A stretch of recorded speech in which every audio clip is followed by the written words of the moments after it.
Periodontal disease begins in the gingival sulcus, a cuff of soft tissue around the necks of the teeth, where they emerge through the gums. Healthy gingiva are pink in color, and the sulcus depth ranges from 0 to 3 millimeters, measured from the tip of the gingival margin to the base of the sulcus. The attachment fibers connecting the gums to the teeth and the teeth to the bone are intact. The gums are resilient and neither bleed nor hurt when being probed. During meals, food debris accumulates in the sulcus. When mixed with mouth bacteria and proteins from saliva, plaque and less obvious biofilm are formed. Both are harmful to teeth and periodontal structures. Left in place on the teeth, bacterial plaque and biofilm begin to mineralize, forming hardened deposits called calculus, which can only be removed with dental instruments. In response to the increased bacteria adjacent to the soft gingiva, the body sends immune cells and healing cells to the area by way of the circulation. The increased blood flow to the gingiva produces red, enlarged, and tender gum tissues, a reversible condition known as gingivitis, in which the periodontal attachment fibers remain intact. Continuous exposure to acids and enzymes from plaque bacteria and the body's immune response to them eventually causes the periodontal attachment to be lost, an irreversible condition known as periodontitis. The sulcus depth increases to the point where the patient can no longer effectively remove plaque, leading to the destruction of tooth-supporting bone. Smoking impairs blood flow and can significantly interfere with a patient's ability to fight the bacterial infection. Other factors may be involved. Generalized periodontitis affects all of the teeth. They may loosen, appear unnaturally long and unattractive, and may ultimately be lost. When multiple back teeth are lost, the front teeth may be unable to support closing forces of the jaw muscles. They begin to tip and move.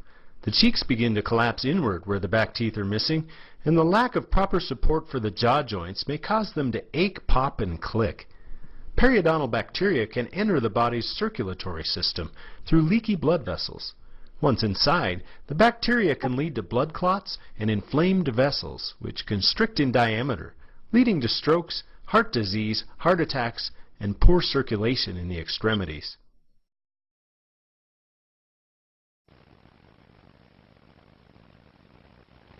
Calculus, sometimes called tartar, that is under the gums may cause bone recession. The bone recedes and moves away from the calculus because of the associated inflammation. The calculus grows on this newly exposed area and the bone recedes further. This vicious cycle can continue to severe levels. If there is no associated recession, it is often unnoticed by the patient.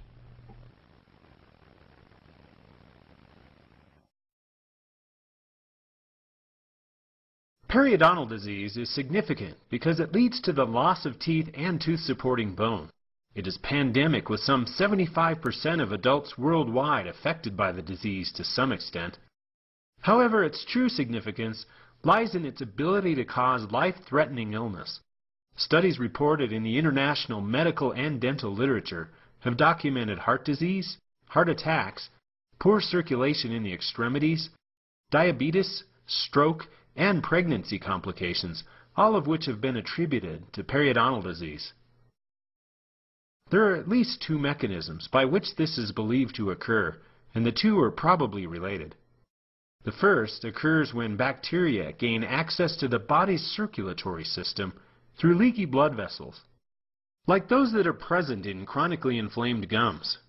Certain species of bacteria have been shown to cause formation of branched proteins in blood vessel walls, which may trap fatty plaques and clot-producing cells known as platelets. Essentially, this process narrows the diameter of blood vessels to the point where oxygen-carrying red blood cells, immune cells, and other elements necessary to keep downstream tissues healthy can no longer get through. The second mechanism is activated through the presence of long-standing inflammation somewhere in the body, including chronically inflamed gingiva. In response to chronic inflammation, the liver and cells that line blood vessels produce a substance known as C-reactive protein, or CRP. When CRP levels exceed 3 milligrams per liter of blood, a person is at elevated risk for developing cardiovascular disease.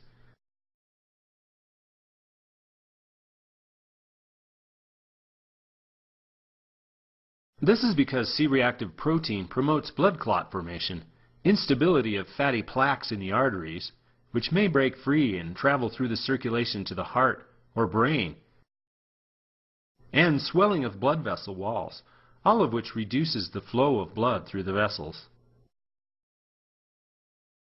Diabetics whose blood tends to be thicker or more viscous than normal are at increased risk for problems related to the small blood vessels. Elements in cigarette smoke also cause a narrowing of the small blood vessels. Consequently, smoking and diabetes, combined with long-standing periodontal disease, compounds a patient's risk of systemic health problems. If you've been diagnosed with periodontal disease, it's important to have it treated and monitored for signs of progression to minimize your risk factors for life-threatening illness. It's no exaggeration to say that making a priority of good oral health may well save your life.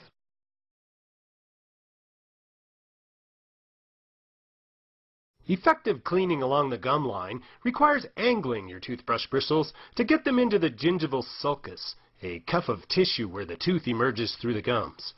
Brushing is not effective where adjacent teeth contact, and flossing is required. For the most effective cleaning, only brush a couple of teeth at a time, moving in small circular patterns and making sure the bristles remain in contact with the tooth's surface. If you use long straight strokes, you'll leave plaque and biofilm between the teeth.